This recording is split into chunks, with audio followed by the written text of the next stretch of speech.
علم غیب رکھتے ہیں یا نہیں رکھتے؟ نور ہیں یا بشر ہیں؟ اس موضوع پر بحث کرتے ہیں، زندہ ہیں یا معاذ اللہ مر کے مٹی میں مل چکے ہیں؟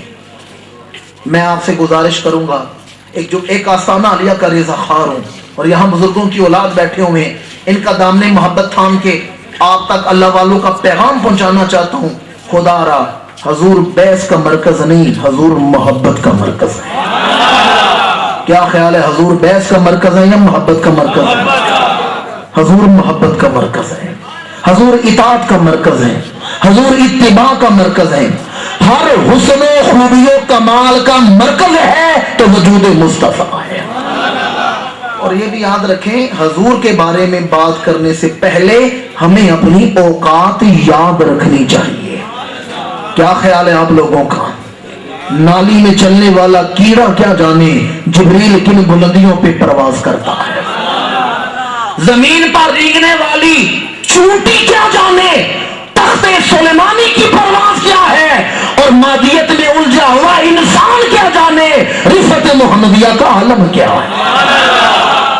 آپ جو سادہ لوگ ہیں نا، سادہ مسلمان، آپ کا ایک مسئلہ ہے، مسئلہ یہ ہے کہ لوگ بڑی جلدی آپ کو ہائی جیک کر لیتے ہیں، ورغلا لیتے ہیں، بحث کرتے ہیں اور ہماری صرف توجہ نہیں ہوتی، ہم کوئی بات کا جواب نہیں دے سکتے۔ میں ایک ایسا وظیفہ دے کے آپ کو جانے لگا ہوں آج، یقین جانیے بڑے بڑے بحثوں سے، مشکلوں سے آپ کی جان چھوٹ جائے گی۔ اگر کوئی آپ سے بحث کرے نا حضور کے بارے میں، یہ جو تم میلاد مناتے ہو یہ کہاں لکھا ہوا ہے، یہ اگر تم جو جھنڈیاں لگاتے ہو یہ کہاں جائز ہے، یا حضور تم یہاں پشاور میں بیٹھ کر قصہ خانی چوک میں یا رسول اللہ کہو، حضور مدینہ میں سن لیتے ہیں، ثابت کرو، تو آپ اسے کہیں بھائی بحث کرنی ہے تو ہمارے علماء سے کرو، بحث کرنی ہے تو کریمی صاحب کے پاس آؤ، بحث کرنی ہے تو عبدالاحد صاحب کے پاس آؤ، بحث کرنی ہے تو صاحبزادہ سلیم صاحب کے پاس آؤ، ہمارے ساتھ بحث نہ کرو، ہم ہیں سادہ مسلمان، ہم نے ہر صورت میں حضور سے محبت ہی کرنی ہے۔ بحث علماء سے کرو، ہمارے ساتھ بحث نہ کرو، ہم نے حضور سے محبت ہی کرنی ہے۔ رومی کشمیر نے اسی بات کو لکھا، اگر کوئی تمہیں حضور کے موضوع پر بحث کرے، تنگ کرے، تو عشق جنہاں دی ہڈی رچیا کنا تھیوں ڈورے، غیرہ دی گل سن دے نہ ہی ٹر دے اپنی ٹورے۔ عشق جنہاں دی ہڈی رچیا، جن کے گودے میں حضور کی محبت شامل ہو جائے پھر وہ غیروں کی باتوں پہ دھیان نہیں رکھتے۔ اور دوسرا اسی لفظ کے حوالے سے یہ بھی عرض کرنا چاہتا ہوں، آپ لوگوں کا ایک مسئلہ ہے، آپ نابینوں سے اور اندھوں سے جا کر پوچھتے ہیں بتاؤ رسول کا مقام کیا ہے، نابینوں سے پوچھتے ہیں، نابینا کیا جانے حضور کا مقام کیا ہے۔ ایک آدمی کا آپ ہاتھ پکڑیں اور سارا مری پھرا کر لے آئیں، نابینا آدمی پیدائشی اندھا ہو، آپ اس کا ہاتھ پکڑیں سارا کشمیر پھرا کر لے آئیں، پھر اسے پوچھیں بتاؤ کشمیر کا حسن کیسا ہے، وہ بتا سکتے ہیں؟ آپ لوگوں سے ہی پوچھ رہا ہوں، نابینا آدمی کو سارا مری پھرا کر لے آئیں، پوچھیں بتاؤ مری کی برف کیسی لگی ہے یا مری کے سبزہ زار کیسے تھے، بتا سکتا ہے وہ؟ خدا را نابینوں سے نہ پوچھیں، حضور کا مقام پوچھنا ہے تو کسی نظر والے سے پوچھیں، کسی آنکھ والے سے پوچھیں، آنکھ والا تیرے جوبن کا نظارہ دیکھے، دیدہ کور کو کیا ہے نظر وہ کیا دیکھے۔ حضور تشریف فرمایا، صحابہ بیٹھے، ابو جہل آ گیا، آ کر حضور کی بے ادبی کرنا شروع کر دی، معاذ اللہ آپ نے فلاں عیب ہے فلاں عیب ہے۔ حضور نے فرمایا صدقتا، تو ٹھیک کہہ رہے۔ ابو جہل چلا گیا، تھوڑی دیر کے بعد آ گئی یار غار مصطفیٰ، رون کے بازار مصطفیٰ، حامل اسرار مصطفیٰ، پیکر صدق و صفا، حضرت سیدنا صدیق اکبر رضی اللہ تعالیٰ عنہ حضور کی بارگاہ میں آئے، یا رسول اللہ آپ تو کن فیکون کی تجلی ہیں، آپ تو وجہ کائنات ہیں، آپ تو شہ خوباں ہیں، پیکر زیبائی و رانائی ہیں، یا رسول اللہ آپ جانے روح الامین ہیں، جانے کائنات ہیں۔ حضور کی تعریف کرنا شروع کی، حضور نے فرمایا صدقتا، تو ٹھیک کہہ رہا ہے۔ صحابہ نے اس کے یا رسول اللہ یہ دونوں میں سچا کون ہے؟ ابو جہل بے ادبی ہجب کرتا رہا، آپ نے فرمایا ٹھیک کہہ رہے۔ اور ابو بکر یارغار نعت پڑھتے رہے. آپ فرما رہے ٹھیک کہہ رہے ہو, ان دونوں میں سچا کون ہے؟ حضور نے فرمایا دونوں ہی سچے ہیں, دونوں ہی سچے ہیں. فرمایا ابو جہل آیا تھا تو جہالت کی آنکھ لے کر آیا تھا, اسے میرے وجود میں عیب نظر آ رہا تھا.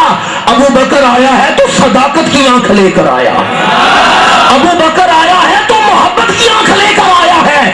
انداز حسینوں کو سکھائے نہیں جاتے, جو امی لقبی ہو وہ پڑھائے نہیں جاتے.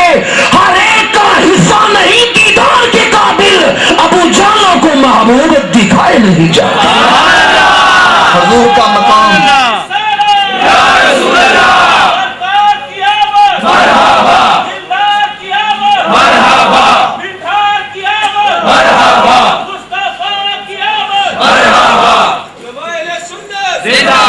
اس لیے میں آپ کی خدمت میں دستبر صاحب کر رہا ہوں, حضور کے بارے میں سوال کرنا ہے تو کسی نظر والے کے پاس, کسی آنکھ والے کے پاس, یا حضور کے بارے میں پوچھنا ہے تو تاجدار گولڑا حضرت پیر میر علی شاہ صاحب سے پوچھیں, جو فرماتے ہیں دس صورت راہ بے صورت ادا. دس صورت راہ, دس صورت, توجہ میری جانب رکھے, دس صورت راہ بے صورت دا, توبہ راہ کے عین حقیقت دا, پر کم نہیں بے سوجت دا. وہی نابینوں والی بات ہو رہی ہے, کم نہیں بے سوجت دا. کوئی ورلیاں موتی لے تریاں اس صورت نو میں جان آکھاں, جان آکھاں کے جانے جہان آکھاں, سچ آکھاں تے رب دی نشان آکھاں, جس شان تو شانہ سب بڑیاں. اور حضور کے چہرے دس کا ذکر کرتے ہوئے لکھتے ہیں دو ابرو کو اس مثال دسن, جیتون نوکے میادے تیر چھٹن, لبا سرخ آکھاں کہ لالے یمن, چٹے دند موتی دیاں ہن لڑیاں. لاؤ مختی مخطط بھردے یمن, من باوری جھلک دکھاؤ سجن, اوہ مٹھیاں گالی لاؤ مٹھن, جو ہمراہ وادی فن کریاں, حجرے تھی مسجد آؤ ڈھولن, نوری جات دے کارن سارے سکن, دو جگ اکھیاں رادہ فرش کرن, سب انسو ملک ہوراں پریاں, اے ہو صورت شالہ پیش نظر, رہے وقت نزا تے روز حشر, وچ قبر تے پل تھی جد ہوشی گزر, سب کھوٹیاں تھی سن تد کھڑیاں, سبحان اللہ ما اجملک.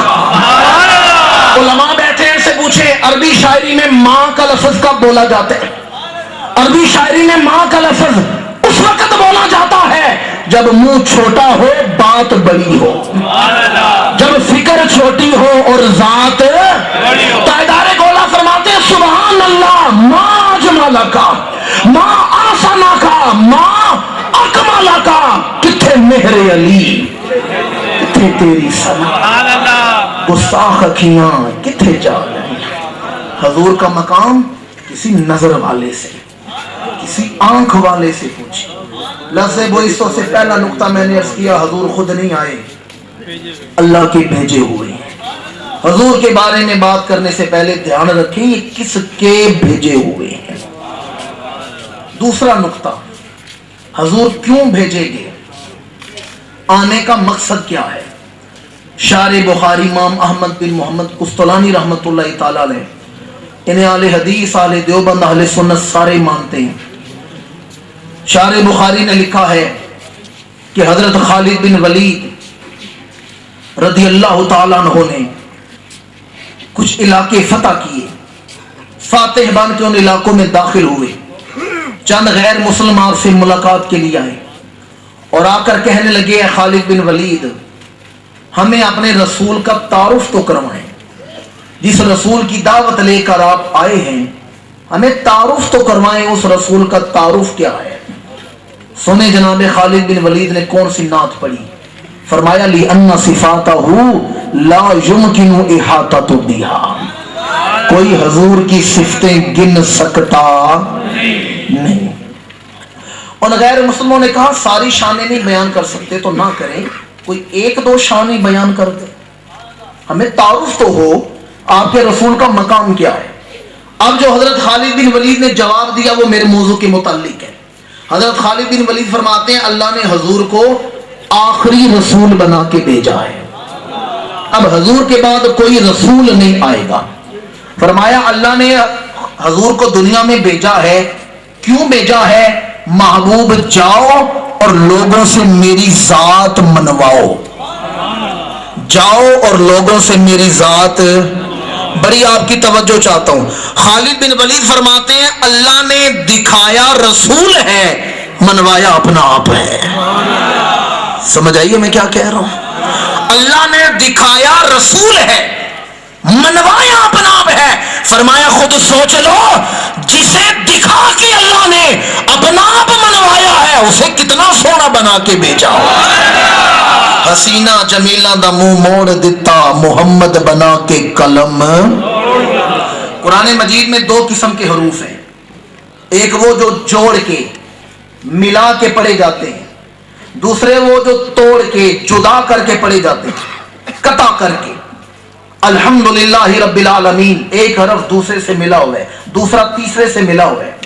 لیکن جنہیں توڑ کے قطع کر کے پڑھا جائے وہ ہیں الف لام میم یا سین تا ہا. یہ توڑ کے انہیں کہتے ہیں مقطعات، حروف مقطعات جو قطع کر کے پڑھے جاتے ہیں. ہماری دکانوں میں، ہمارے گھروں میں لوہے قرآنی لگی ہوتی ہے، اس پر یہ حروف لکھے ہوتے ہیں. قرآن مجید کا 16واں سپارہ سورہ مریم، اس کے آغاز میں 5 حروف مقطعات آئے ہیں. کاف ہا یا عین صاد. کتنے حرف آئے ہیں؟ 5. سورہ مریم کے آغاز میں 16واں سپارہ. امام عبد الوہاب شارانی رحمۃ اللہ تعالی علیہ فرماتے ہیں اللہ تعالیٰ نے یہ 5 حروف کب ارشاد فرمائے، کس موقع پر اللہ نے ارشاد فرمائے؟ امام شارانی فرماتے ہیں اللہ تعالیٰ جب حضور کا بشری وجود بنا رہا تھا. کون سا وجود؟ یاد رہے میں حقیقت محمدیہ کی بات نہیں کر رہا، بشری وجود، وہ وجود جو 12 ربیع الاول کی صبح بی بی آمنہ کی گود میں آئے ہیں. امام شارانی فرماتے ہیں اللہ تعالیٰ جب حضور کا بشری وجود بنا رہا تھا اس وقت اللہ تعالیٰ نے 5 حرف ارشاد فرمائے. ان 5 حرفوں سے کچھ لفظ بنے، ان لفظوں سے حضور کی نعت بنی. امام شارانی فرماتے ہیں جب اللہ حضور کا بشری وجود بنا رہا تھا فرمایا کاف ہا یا عین صاد کن ہا یا عبد اللہ صورتیں یتجمل بجمال اللہ. خدا نے فرمایا اے پیارے مصطفیٰ ایسی صورت بن جاؤ کہ لوگ دیکھتے تجھے جائیں مانتے مجھے جائیں. محبوب لوگ دیکھتے تجھے جائیں مانتے، محبوب وجود تمہارا ہو نشان ہمارا ہو، لوگ دیکھتے تجھے جائیں مانتے. بریلی کے تاجدار آپ نے بھی اس بات کو لکھا ہے کاف گیسو ہاتھ دہن یا ابرو آنکھیں عین صاد. کاف ہا یا عین صاد ان کا ہے چہرہ نور کا. محبوب لوگ دیکھتے تجھے جائیں مانتے. نکات نہیں یاد رہتے، واقعات یاد رہ جاتے ہیں. اب ایک حدیث آپ کو سنانے لگوں. ایک واقعہ مدینہ منورہ میں ایک اونٹوں کا تاجر آیا سامان تجارت لے کر اور مدینہ سے